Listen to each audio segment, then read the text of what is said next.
Shalom semuanya. Amin, amin.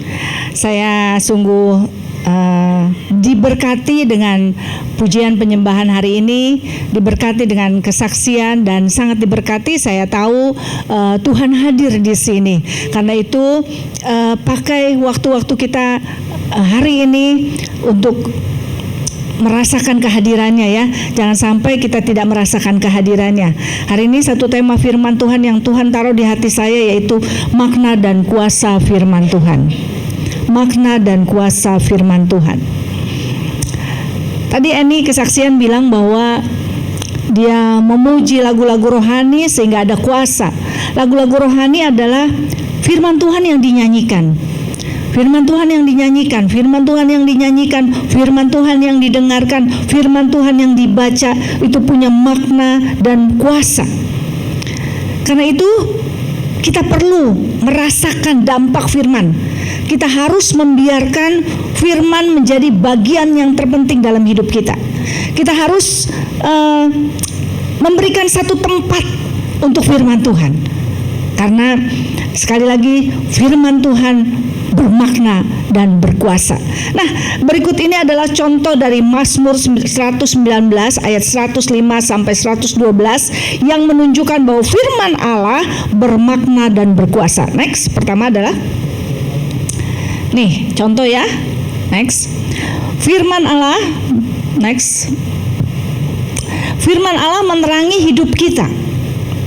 Firman Allah menerangi hidup kita. Waktu ini ada masalah, ada pergumulan, saya percaya firman Allah menerangi hidupnya, sehingga dia lihat ada satu titik harapan.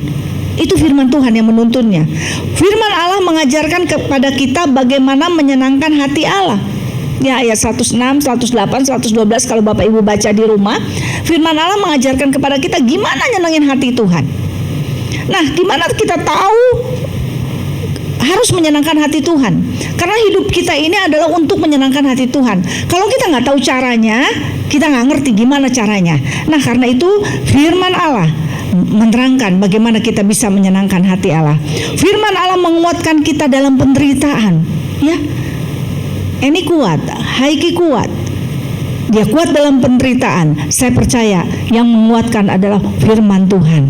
Amin. Firman Allah membantu kita agar tidak menyimpang dari kebenaran Allah. Ya, karena kalau kita nggak ngerti firman, kita nggak tahu firman, waktu ada masalah kita nyimpang.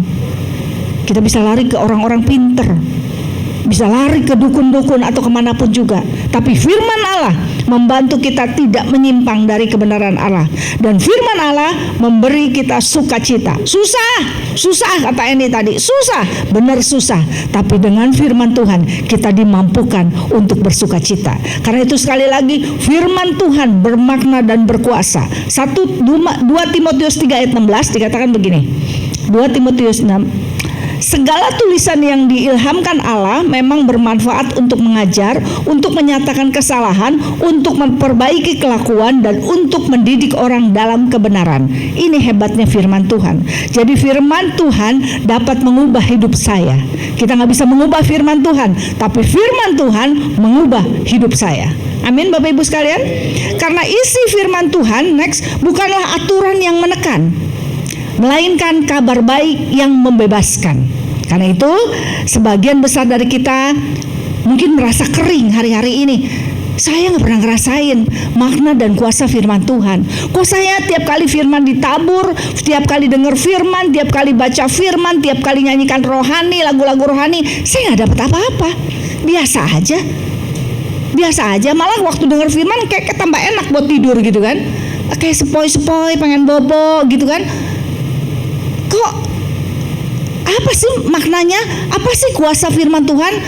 Saya ingin merasakannya. Saya percaya di sini ada yang ingin merasakan dan mengalami kuasa dan makna firman Tuhan. Amin. Semua ingin mengalaminya? Ayo kita belajar sama-sama di Matius 13 ayat 1 sampai 23. Ini tapi sebagian besar dari kita pun pernah mengalami firman yang kering, yakni saat kita sepertinya tidak mendapatkan banyak hal. Firman Allah dapat mengubah hidup kita. Next lagi yang tadi, terus. Nah, Matius 13 ayat 1-23. Ini adalah perumpamaan tentang seorang penabur. Bapak Ibu mohon perhatikan sebentar supaya ibadah kita ini benar-benar kita merasakan kuasa dan makna firman Tuhan. Penabur, perumpamaan tentang seorang penabur. Penabur adalah Tuhan Yesus. Ya, penabur adalah Tuhan Yesus, benih adalah firman Tuhan, sedangkan tanah adalah hati. Di sini kita harus ngerti lagi, sekali lagi penabur adalah Tuhan Yesus, firman Tuhan itu ditabur sama Tuhan.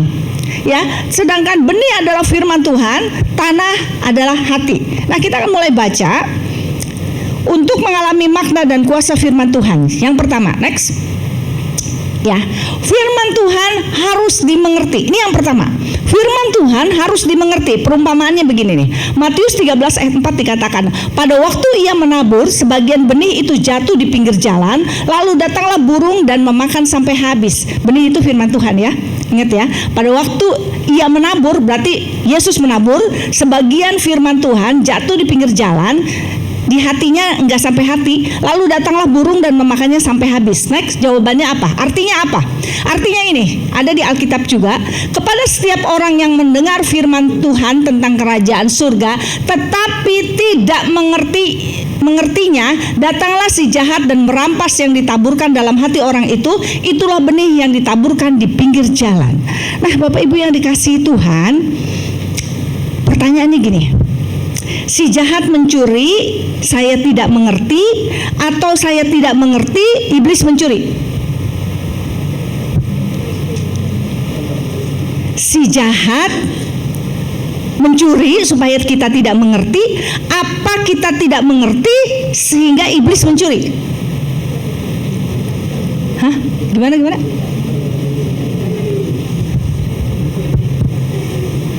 Kumur-kumur Bapak Ibu. Jadi gimana? Kita nggak ngerti dicuri sama iblis, atau iblis bikin kita nggak ngerti, atau kita nggak ngerti iblis yang curi, atau iblis yang curi kalau kita nggak ngerti? Bingung nggak? Tetapi tidak mengertinya. Berarti gini, waktu kita nggak ngerti baru iblis bisa curi. Nggak ngerti dulu, nggak ngerti baru iblis bisa curi. Bukan dicuri dulu baru kita nggak ngerti, bukan. Jadi firman yang ditabur nih sekarang nih, kalau kita nggak ngerti itu yang dicuri oleh iblis. Jadi bagaimana supaya kita mengalami seperti Eni alami tadi? Dia alami kuasa dan makna firman Tuhan. Yang pertama adalah kita harus mengerti firman Tuhan. Orang yang nggak ngerti firman Tuhan waktu ditabur otomatis dicuri oleh iblis. Nah, waktu iblis mencuri, pasti kita nggak ngerti apa-apa, nggak berdampak, nggak ngerasain namanya kuasa dan makna firman Tuhan, karena dicuri oleh iblis. Bapak Ibu, jangan berpikir bahwa iblis ada di kuburan loh. Di kuburan dia tuh cuma ngaso. Iblis adanya di sini, di gereja. Dia nunggu kita nggak ngerti. Dia nunggu kita mau fokus, dia nunggu kita ngantuk, dia nunggu kita main WA, dia nunggu kita nggak ngerti firman. Dia tunggu sampai kapan nih? Kapan ini nggak ngerti? Waktu kita nggak ngerti, iblis ambil. Maka Bapak Ibu ke gereja kesini sia-sia. Betul nggak? Betul nggak? Dia bilang gini, tetapi tidak mengerti, datanglah si jahat merampas yang ditaburkan. Dia rampas semuanya, sehingga firman, kuasa firman Tuhan tidak kita rasakan. Pulang begitu, pergi begitu. Datang khawatir, pulang tambah khawatir. Datang takut, pulang tambah takut. Yang datang emosi, pulang tambah emosi. Kenapa? Karena iblis mencuri, karena kita nggak ngerti. Mari kita belajar untuk kita ngerti firman Tuhan.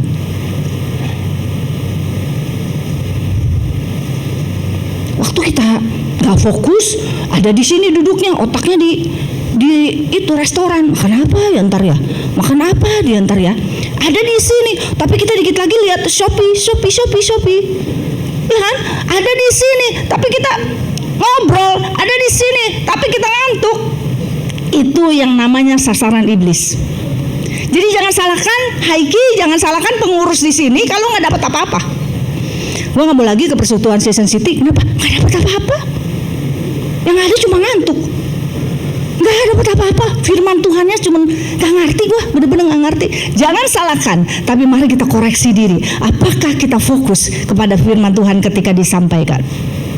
Karena sekali lagi, waktu kita tidak mengerti, iblis merampasnya. Iblis bukan saja ngambil, ngerampas. Kalau udah ngerampas iblis berarti kuasanya dirampas, maknanya dirampas, firman yang hidup dirampas semuanya. Sehingga sekali lagi, pulang pergi sama saja. Mari, ketika kita datang ibadah, kita jangan biarkan iblis mencuri benih yang ditabur. Amin. Amin. Saya juga dari tadi, Tuhan persiapkan saya. Saya nggak mau ketika saya membagikan ini saya sendiri nggak dapat. Nggak mau Tuhan. Saya juga pengen dapat Tuhan. Ketika saya pulang, saya juga mau berubah. Saya juga mau mengalami Tuhan. Jangan biarkan saya nggak dapat. Saking sibuknya ngapalin ayat, saking sibuknya saya nggak mau Tuhan. Roh Kudus saja yang berbicara. Roh Kudus, karena ketika Roh Kudus berbicara melalui saya yang terbatas ini, saya juga belajar banyak. Amin. Jadi yang pertama, firman Tuhan harus dimengerti. Agar dapat memahami firman Allah, bersandarlah kepada Roh Allah. Jadi sebelum duduk, Tuhan, firman akan ditabur. Roh Kudus, mampukan aku supaya mengerti. Saudara, saya pernah ibadah di Sydney ya. Anak saya sekolah di Sydney. Saya pernah ibadah. Saya bahasa Inggris nggak ngerti, beneran nggak ngerti. Dulu lulusannya Maiki sama SD Impress kayaknya ya. SMP juga Impress kali ya Ki ya. Jadi waktu firman Tuhan dipakai bahasa Inggris, orang tepuk tangan, bangkit berdiri. Saya ngikut-ikut aja karena saya nggak ngerti ya. Tapi saya waktu disampaikan firman Tuhan dalam bahasa Inggris, saya berdoa sama Tuhan. Roh Kudus, mampukan saya supaya mengerti. Walau saya tidak bisa bahasa Inggris, mampukan saya supaya saya mengerti. Saudara, saya juga nggak tahu kenapa. Terus anak saya nanya, Mami ngerti? Iya, kok Mami ngerti? Dia cerita tentang perempuan pendarahan. Ada tiga poin. Kok Mami ngerti? Kan Mami nggak bisa bahasa Inggris. Roh Kudus membuat Mami mengerti. Amin. Jadi bahasa ternyata tidak kendala kalau Roh Kudus bekerja dalam hidup kita. Jadi setiap kita mau dengar firman Tuhan, Roh Kudus, mampukan aku supaya aku mengerti. Aku terbatas Tuhan, tapi Engkau tidak terbatas. Waktu firman disampaikan, pasti kita mengerti. Yang kedua, firman harus berakar. Perumpamaannya gini, sebagian jatuh di tanah yang berbatu-batu, ayat 5, yang tidak banyak tanahnya, lalu benih itu pun segera tumbuh karena tanahnya tipis, tetapi sesudah matahari terbit, layulah ia dan menjadi kering karena tidak berakar. Artinya, ayat 20, benih yang ditaburkan di tanah yang berbatu-batu ialah orang yang mendengar firman itu dan segera menerimanya dengan gembira. Tetapi ia tidak berakar, tahan sebentar saja, apabila datang penindasan atau penganiayaan karena firman itu, orang itu pun segera murtad. Menerima firman dengan gembira, tetapi tidak berakar. Harusnya berakar dulu baru gembira. Harusnya kita mendengar firman Tuhan, berakar dulu baru gembira. Tetapi kebanyakan dari kita gembira dulu baru berakar. Malah dikatakan tidak berakar, gembira tetapi tidak berakar. Artinya firman Tuhan itu cuma di perasaan, nggak sampai ke hati, nggak sampai ke pikiran, nggak sampai ke jiwa, sehingga tidak berakar. Tadi firman Tuhannya apa? Lucu-lucuan aja. Yang diingat cuma lucu-lucuan. Tadi firman Tuhannya gimana? Ilustrasinya aja. Ini yang disebut firman Tuhan yang diterima dengan gembira tetapi tidak berakar. Makanya orang-orang yang cuma dengar firman Tuhan sekilas, cuma sampai perasaan, waktu ada aniaya, mereka segera meninggalkan Tuhan. Berapa banyak orang yang hari-hari ini meninggalkan Tuhan? Berapa banyak orang yang hari-hari ini kecewa sama Tuhan? Kenapa? Karena firman Tuhan tidak pernah berakar, hanya gembira. Hari ini makanannya rada keras sih. Saya nggak bicara berkat hari ini, tapi mari belajar untuk firman Tuhan berakar. Waktu berakar, apapun yang terjadi, kita tetap kuat dan kokoh. Karena kita tahu semuanya mendatangkan kebaikan. Amin. Jadi waktu dengar firman Tuhan harus masuk ke pikiran, masuk ke hati, masuk ke jiwa, supaya dia berakar seperti korma. Korma akarnya makin masuk sampai ketemu dengan mata air, baru dia berbuah, berakar. Waktu korma ada badai, ada angin, ada topan, dia tetap teguh. Tapi bunga anggrek gak pernah berakar. Kepanasan gak boleh, kedinginan gak boleh, banyak air gak boleh, kurang air gak boleh. Ini anggrek adalah anggrek baper, sensi, gak berakar. Makanya ada angin dikit rontok, ada hujan dikit layu, karena tidak kuat akarnya. Mari kita semua punya akar yang kuat, karena hidup tidak baik-baik saja. Karena hidup ke depan banyak masalah yang akan kita hadapi. Waktu kita menghadapi masalah, ada firman yang berakar, kita tetap teguh, kita tetap kuat, karena kita tahu semuanya mendatangkan kebaikan. Amin. Pernah dengar orang-orang yang sekarang meninggalkan Tuhan banyak kan? Itu karena cuma gembira tetapi tidak berakar. Kita berakar baru gembira. Yang kedua, jadi firman Tuhan harus berakar. Yang pertama, firman harus dimengerti, firman harus berakar. Bapak Ibu, ada satu pendeta menginjili 2 orang perempuan yang bukan Kristen di Cina. Nah, mereka waktu diinjili oleh pendeta ini menerima Yesus sebagai Tuhan. Pendeta ini baptis mereka. Pendeta ini ngajar mereka supaya iman mereka bertumbuh. Suatu kali ketiganya ditangkap. Nah, waktu ditangkap, si tentaranya bilang, kamu pendeta bisa saya bebasin, mau? Kalau kamu mau bebasin, saya bebasin, kamu tembak ini jemaatmu 2 orang itu. Hah? Tembak dia. Mikir, pengen hidup. Ini firman Tuhannya gak berakar, baru cuma gembira doang. Akhirnya dia bilang, oke, sanggup, saya akan tembak jemaat saya 2 orang itu. Jemaatnya tahu bahwa yang akan menembak pendetanya. Dia datangin pendetanya, Pak Pendeta akan tembak saya, gak apa-apa, karena saya sudah punya Yesus. Terima kasih Pak Pendeta ngajarin saya tentang keselamatan. Terima kasih Pak Pendeta, saya dibaptis oleh pendeta.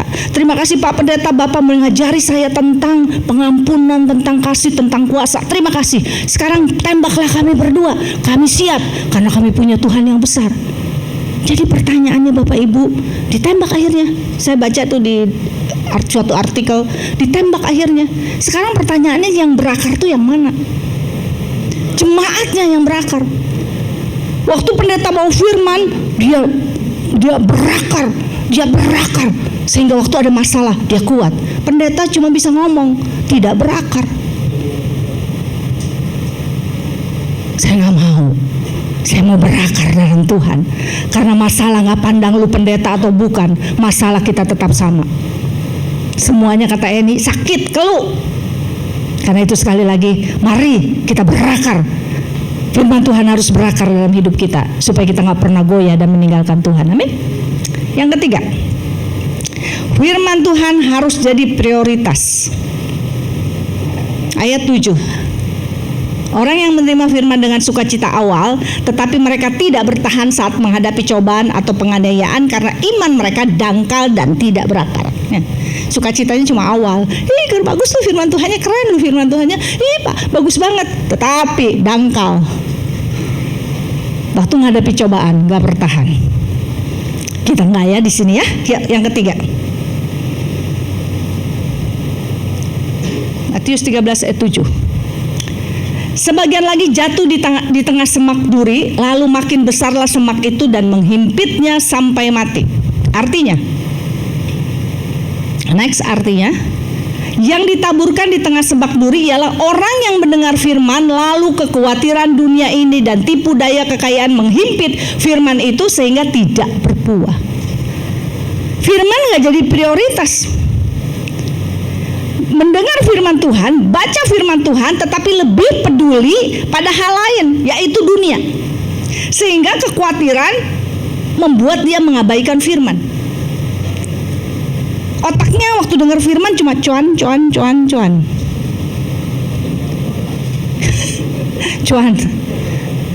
Jam berapa ini ya, Bu? Toko gua belum buka nih. Cuan mulu di otaknya.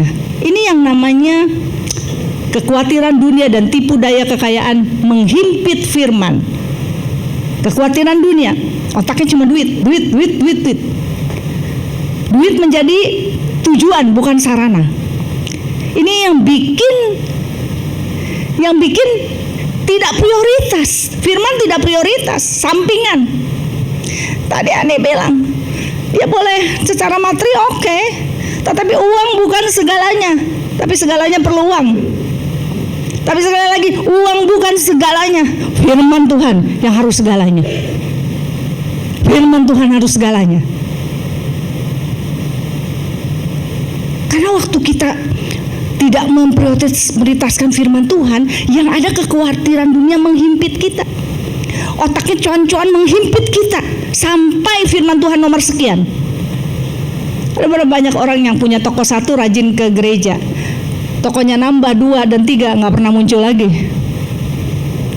Kok nggak pernah datang sih? Aduh repot, toko saya udah 3. Menghimpit.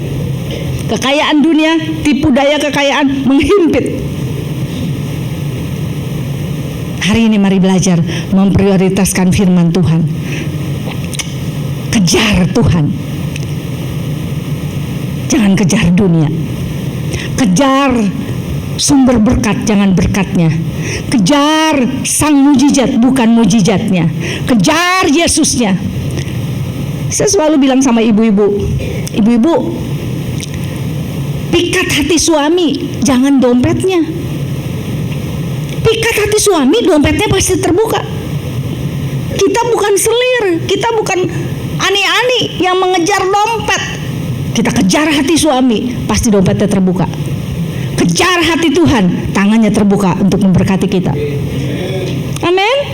Amin. Jadi prioritaskan firman Tuhan, prioritaskan Tuhan. Cari uang boleh, tapi jangan sampai kehilangan yang terpenting, yaitu firman Tuhan.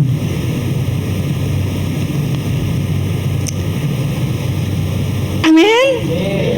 Amin. Jadi Yesus nomor 1, carilah dahulu,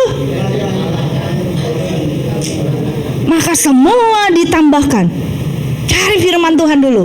Firman Tuhan jadi prioritas. Ada seorang miskin, udah miskin banyak utang lagi, hidup jelek lagi, miskin. Suatu kali sakit jantung, tetangganya bawa ke rumah sakit. Tetangganya baik, bawa dia ke rumah sakit karena dia sakit jantung.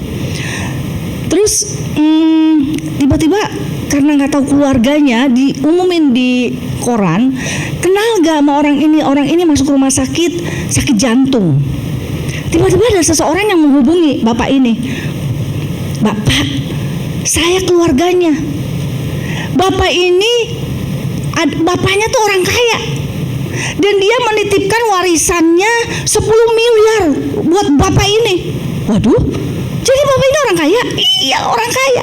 Ini warisannya ada atas nama bapak ini, Bapak Budi namanya. Dia akan dapat 10 miliar. Waduh, dia tanya dokter gimana ya? Ini pasien sebenarnya orang kaya, Dok. Tapi kan katanya nggak boleh denger yang gembira dan nggak boleh denger yang sedih karena sakit jantung. Gimana nyampeinnya, Dok? Dokter bilang, oh gitu ya. Saya yang nyampaikan karena memang pasien ini nggak boleh girang. Kalau girang dia bisa semaput, nggak boleh sedih juga. Dia sedih semaput. Saya nyampein. Pak Budi, kata dokternya. Iya, ada apa? Andai Pak Budi dapat 10 miliar, Pak Budi mau apa? Gila lu ya, 10 miliar, boro-boro 10 miliar, kagak ada, nggak mungkin. Begini dah, umpama Pak Budi dapat 10 miliar, aduh, mimpi itu mah nggak mungkin. Orang susah begini, kira-kira, tadi kan andai, seumpama, sekarang kira-kira. Pak Budi dapat 10 miliar, apa yang Pak Budi lakukan? Udahlah, Dok, jangan menghayal. saya nggak mungkin dapat 10 miliar. Nah, balik lagi sekarang, umpama Pak Budi dapat 10 miliar, apa? Dokter maksa banget nih. Bener Pak, coba Pak, umpama Bapak dapat 10 miliar, apa yang Bapak lakukan? Uangnya 10 miliar itu saya kasih dokter. Dokternya langsung semaput dokternya, karena memang di otaknya dokter itu udah cuan. Jadi hari ini mari kita prioritaskan Tuhan di atas segalanya. Cuan nomor sekian, karena semuanya akan ditambahkan. Amin. Ya, tepuk tangan buat Tuhan.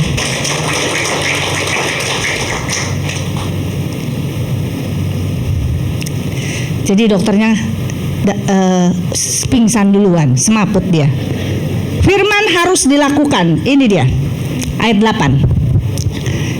Kekhawatiran dunia dapat mengganggu kita, memindahkan fokus kita dari Tuhan, serta menghimpit iman dan kesaksian kita akan firman Tuhan. Amin ya? Amin ya. Next.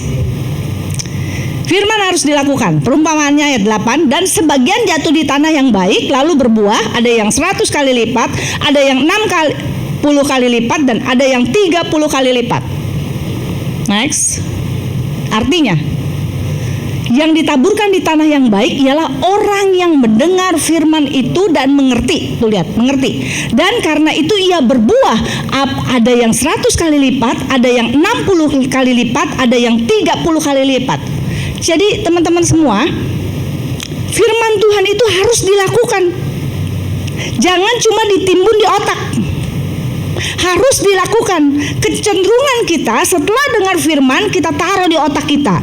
Tapi hari ini firman harus dilakukan. Tadi kata ini enak bener nih, saya sampai catat nih. Hidup jangan seenaknya. Kita harus menjadi pelaku firman Tuhan. Apa yang kita dengar kita harus lakukan. Karena bukan hebat mendengarkan firman Tuhan, bukan hebatnya duduk di gereja, bukan hebatnya pelayanan, tetapi sangat hebat kalau kita jadi pelaku firman. Orang gak lihat Yesus, orang lihat kita.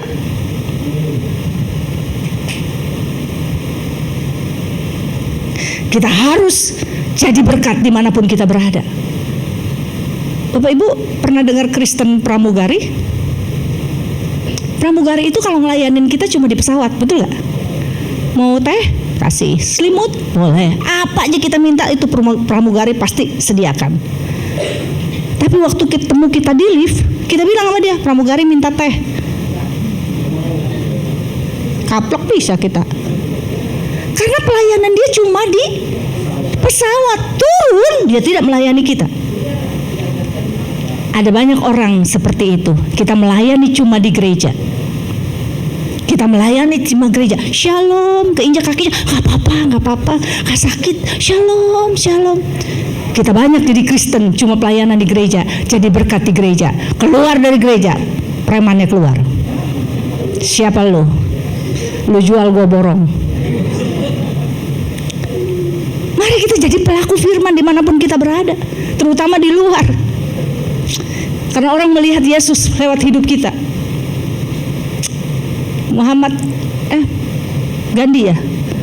Gandhi itu sebetulnya dia mau banget belajar tentang kekristenan. Dia cinta banget sama Yesus, dia pengen banget belajar tentang kekristenan. Mahatma Gandhi ya. Tapi waktu dia datang gereja dia ditolak karena dia pakaiannya kusam. Dia ditolak. Dia bilang, saya mencintai Tuhan, saya senang ajaran Tuhan, tapi saya nggak suka sama murid-muridnya, saya nggak suka sama umatnya. Jangan sampai hari ini dia tidak terima Yesus karena orang-orang. Berapa banyak kita orang yang kenal Tuhan gara-gara lihat kita jadi nggak jadi. Mari kita jadi pelaku firman Tuhan supaya kita berbuah. Berapa kali? 30, 60, sampai 100 kali lipat. Itu yang Tuhan mau. Buah bukan berbicara tentang uang, tapi berbicara tentang kelakuan kita. Kelakuan kita jadi berkat 30, 60, 100. Karakter kita berubah jadi berkat dari 30, 60, sampai 100. Itu yang menyenangkan hati Tuhan. Kita mau melakukan yang terbaik buat Tuhan. Kita lihat sekarang Markus 4 ayat 20. Dan akhirnya, tadi Matius ya, sekarang Markus. Dan akhirnya yang ditaburkan di tanah yang baik ialah orang-orang yang mendengar dan menyambut firman. Yang pertama tadi dibilang itu, firman Tuhan yang pertama harus dimengerti. Yang Markus katakan harus menyambut supaya berbuah 30, 60, dan 100. Kita lihat Lukas. Di Lukas, yang jatuh di tanah yang baik itu ialah orang yang setelah mendengar firman itu menyimpannya dalam hati seperti Maria yang baik dan mengeluarkan buah dalam ketekunan. Kita simpulkan, dengan mengerti, menyambut dan menyimpan dalam hati pasti berbuah. Kalau udah begini pasti jadi pelaku firman Tuhan. Next. Biarkan firman Allah memenuhi pikiran kita, memerintah hati kita, dan menuntun lidah kita, juga perbuatan kita. Belajar Alkitab membuat bijak, kepercayaannya membuat kita aman, melakukannya menjadikan kita suci. Jadi mari jadi pelaku-pelaku firman Tuhan. Beresin nih tanahnya, hatinya beresin hatinya. Firman harus dimengerti, firman harus berakar.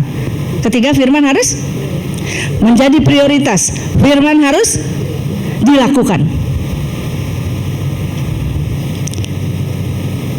Amin. Amin. Wow.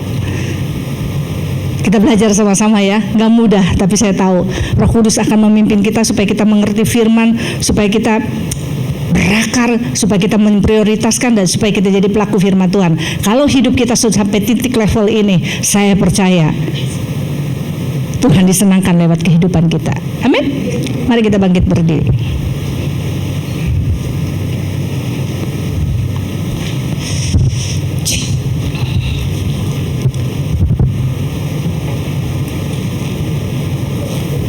Kita nyanyi lagu WL-nya, Uli ya? Mana?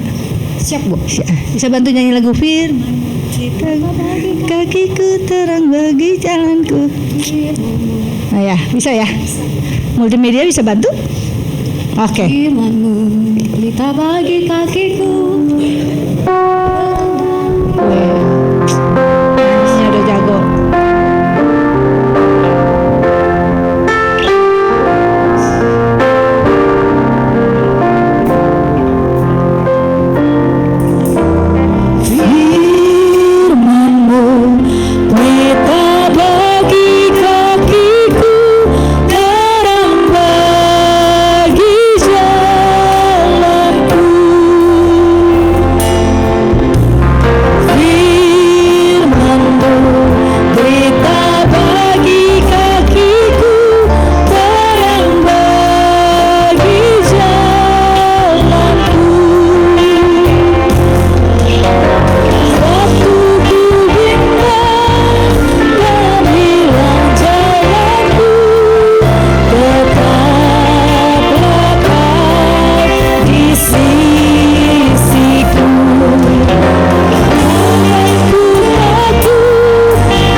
kasih Tuhan.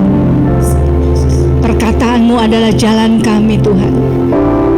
Perkataanmu adalah terang bagi kami Tuhan.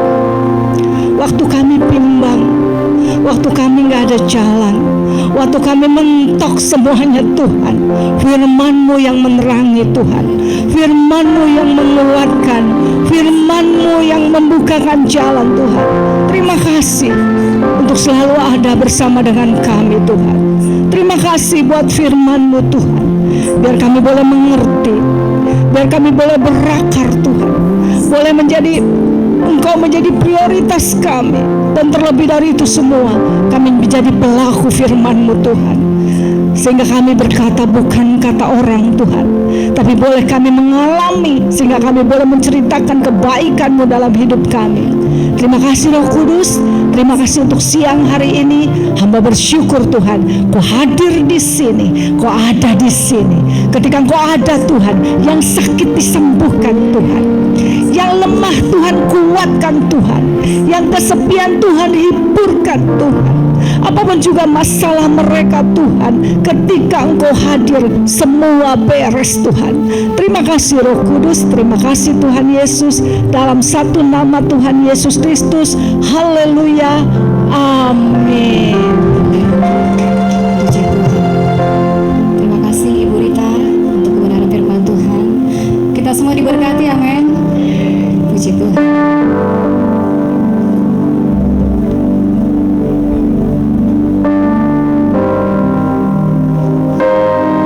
Baik Bapak Ibu, sebelum kita menyampaikan persembahan, kita akan undang untuk Bapak Kristianto untuk menyampaikan doa kolekte ya. Mari Bapak Ibu siapkan hati kita. Boleh saya undang untuk bangkit berdiri Bapak Ibu? Ya.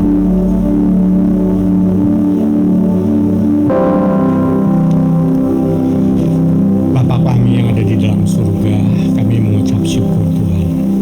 Firman-Mu sudah selesai diberitakan, sungguh mengubah kami ya Tuhan.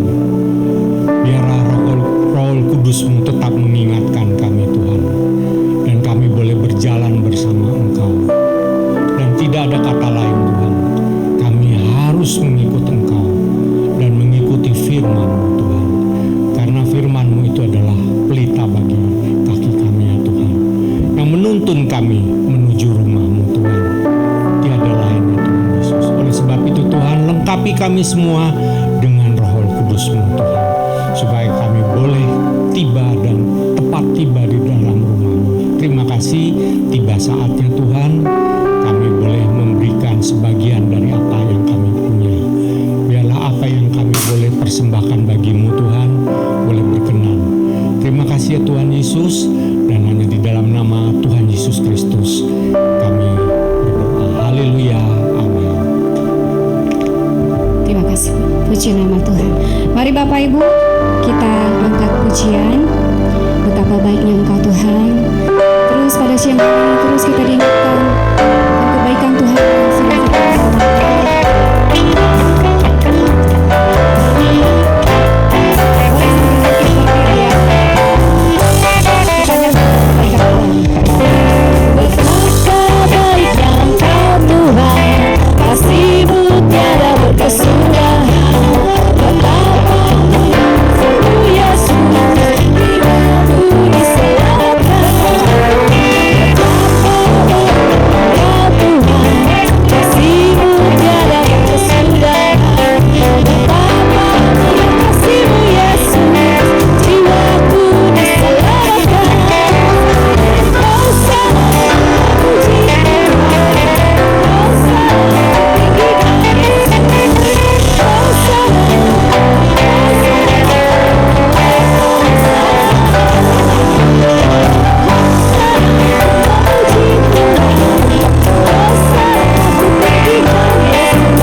Bapak Ibu, kita berikan waktu untuk Bapak Haiki. Silakan Pak.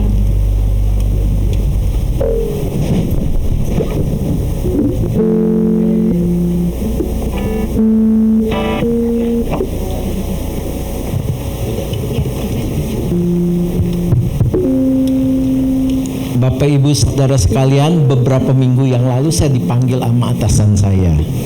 Ini panggilannya beda. Bukan panggilan bonus, bukan panggilan berkat. Ini saya udah curiga panggilannya nggak enak gitu. Benar saja, saat dipanggil ada yang fitnah saya.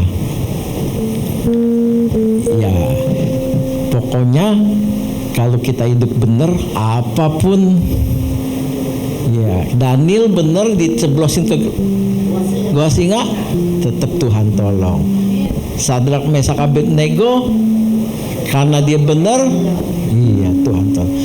Saya imanin aja, dengan mudah aja akhirnya beres. Nah yang penting waktu saya sebelum menghadap atasan saya minta kerubutin sama istri saya, doain, ini panggilannya beda. Saya berdoa. Oke, nggak ke situ maksudnya. Saat kemarin kami ada istri, ini kita mesti gumulin sama-sama biar objek yang Tuhan izinkan itu, pencobaan itu bisa kita doain, kita kerubutin. Akhirnya ya kembali lagi, asal kita sungguh-sungguh tulus, kudus di hadapan Tuhan. Tuhan buka jalan, amin. Kebenaran orang benar, pencobaan orang benar itu banyak, tapi Tuhan pasti lepaskan. Terima kasih buat pendeta, Ibu Pendeta Rita Arifin, teman saya dari kecil. Dia capek semalam baru pulang dari luar negeri, tetapi karena komit sama Bapak Ibu Saudara semua, dia hadir di tempat ini memberkati kita. Yang diberkati angkat tangan. Ya, terima kasih buat Ibu Pendeta Rita Arifin. Terima kasih buat Uli Singer dan WL Singer, semua musik, multimedia. Terima kasih juga buat konsumsi kolektan, pemerhati, dan korban saudara sekalian. Tuhan yang memberkati. Bahkan ada jemaat yang memberikan perpuluhan. Terima kasih, Tuhan yang memberkati sesuai dengan firman Tuhan. Kita kembali lagi pada tanggal 25 April akhir bulan ini. Tetap kita target sama-sama hadir sampai dengan setia, sampai dengan Tuhan Yesus dah simpan firman Tuhan, mengerti, berakar, prioritaskan, menjadi pelaku seperti Yakub 2 ayat 20. Amin. Mau semua? Kita bangkit berdiri sekarang. Ada satu acara saya serahkan kepada Bapak Pendeta Jeffrey Jefta untuk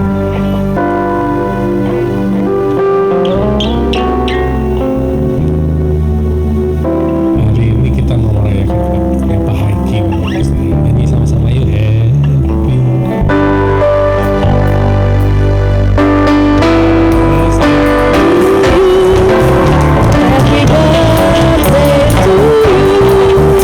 Happy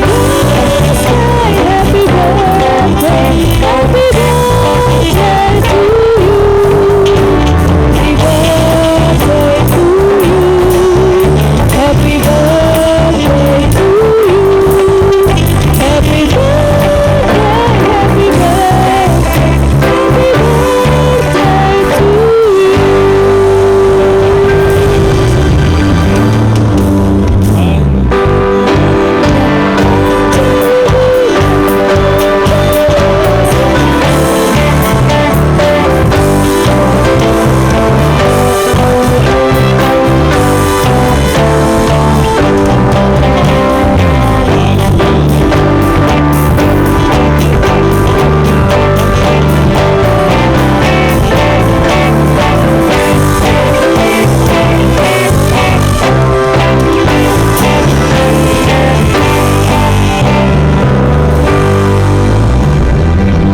bagiannya tadi sudah.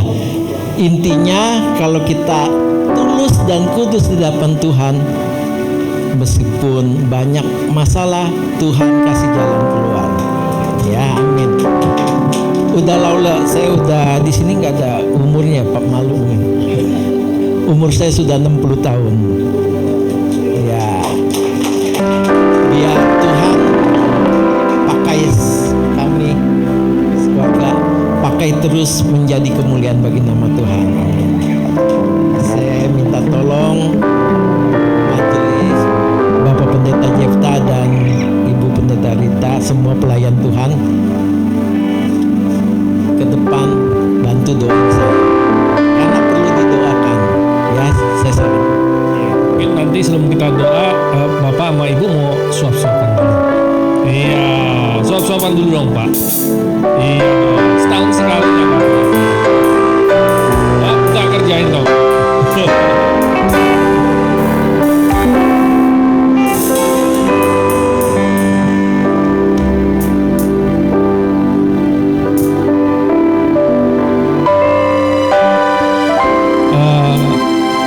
Hidup ini ada kesempatan atau kalau aku mau masih hidup sekarang, yang mana Pak Haiki?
datang Tuhan pada siang hari ini.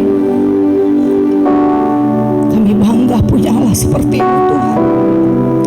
Kami bangga Tuhan. Kami melihat perbuatan-Mu yang ajaib dalam hidup Haiki Tuhan. Kami melihat pembelaan-Mu yang luar biasa. Kami melihat penyertaan-Mu Tuhan. Kami lihat perlindungan-Mu Tuhan. Terima kasih Bapa, terima kasih, terima kasih. Perbuatan-Mu luar biasa dalam hidup Haiki, Eni dan keluarga Tuhan. Terima kasih Bapa, terima kasih. Hamba mengenalnya, tapi kami tahu Engkau sangat-sangat mengenalnya Tuhan. Dia biji mata-Mu Tuhan, dia berharga di mata-Mu Tuhan. Terima kasih Bapa yang baik, terima kasih. Terima kasih Roh Kudus, terima kasih. Hamba berdoa Tuhan pada siang hari ini Bapa. Kami berdoa Tuhan bahwa Tuhan panjang umur Tuhan. Panjang umur ada di tangan Haiki Tuhan. Oh Bapa, kesehatan yang sempurna Tuhan. Kami percaya Tuhan, Tuhan akan terus pakai dia lebih dan lebih lagi Tuhan, sesuai dengan mau-Mu Tuhan. Sebagai suami Tuhan, sebagai ayah Tuhan, sebagai pemimpin, sebagai apapun juga Tuhan. Roh Kudus ada dalam kehidupannya Tuhan. Roh Kudus ada dalam kehidupannya Bapa.